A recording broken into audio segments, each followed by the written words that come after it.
All of us have fallen, but you have a choice to rise. And when you rise, you can also arrive at a better place than you've ever been, with a better mindset than you've ever held.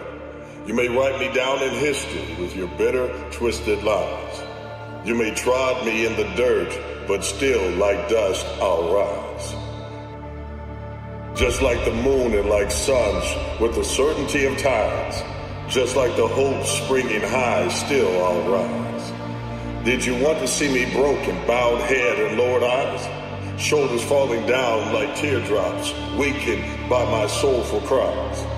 Does my haughtiness offend you? Don't you take it awful hard, cause I laugh like I've got gold mines digging in my own backyard. You may shoot me with your words, you may cut me with your eyes.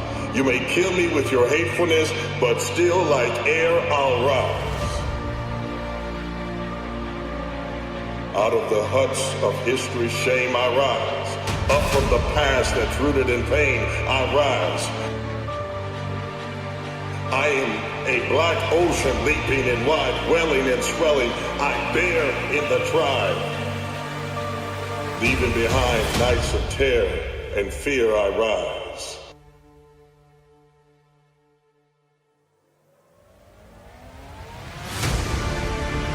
You know how many stories of potential it is in the world?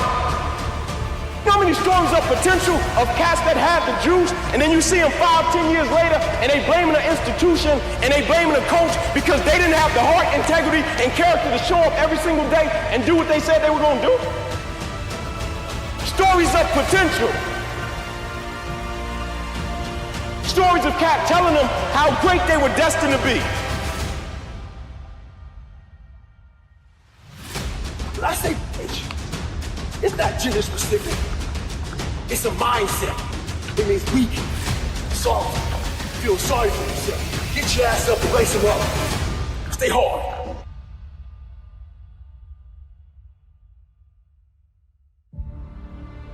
Into the daybreak that's wondrously clear, I rise, bringing the gifts that my ancestors gave.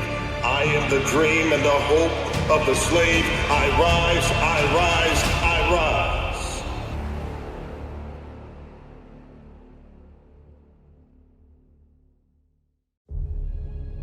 That the reason discipline is hard to maintain is because it is hard to maintain. That's what makes discipline hard. It's hard. Holding the line. Maintaining the standard. Giving no slack, none. That's the discipline. That's the discipline, and it is hard. And if there's one thing I would say that does make it easier, it's to envision what it feels like when you're done. What it feels like after you've worked out, or you've held the line on your food intake, or you've pushed through some monotonous project that you have to do, and all those things. When they're done, they feel good.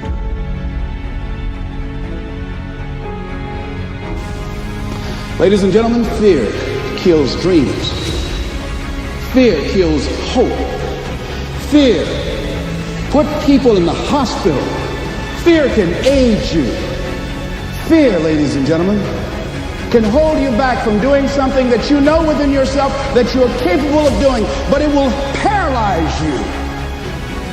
And it seemed like you're in a hypnotic spell. And I ask you a question, what is the benefit?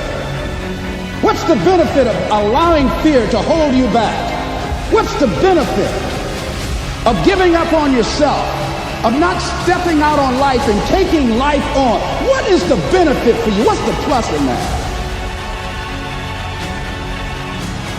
Vision what you will feel like later when you let the discipline slack. You know the feeling. Feeling weak and defeated, and you know that you're falling behind. So get to know those two different types of feelings and ask yourself which one you want to feel in. So I didn't want to make any mistakes. I wanted everybody to like me. I wanted to be perfect the first time I did something. It's not going to happen. You're going to make some mistakes. You're going to hurt some folks' feelings. You're going to create some enemies whenever you decide that you want to begin to take life on.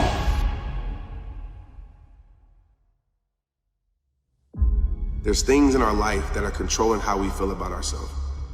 And depending on how those things go, that's how we feel about ourselves. And there's no way inner peace can be experienced when we tie our worth to these things.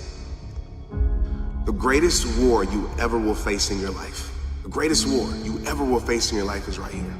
Your mind is a battlefield.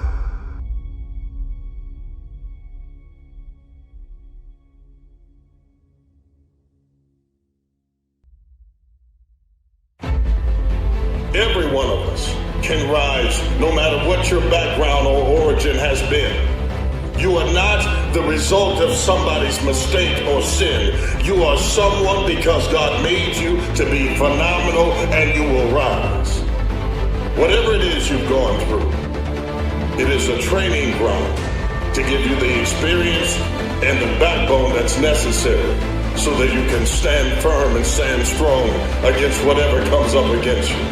The storms of life will come, but that storm must also have an eye. And in the eye of that storm is I. It's you. To stand there and say that the storm around me may swirl and the winds may rise, but I rise with it. I will survive it because there's something great in me that's got to come out. I will rise. I will rise. Out of the surety of defeat, I can rise and win. Because I am a child of the great I am. The enemy wants to plant thoughts in your head that your life is over. Wants to put thoughts in your head that God doesn't love you. Wants to put thoughts in your head that you're not good enough. Wants to put thoughts in your head that you're not worth it. Because the greatest war, it's an internal war.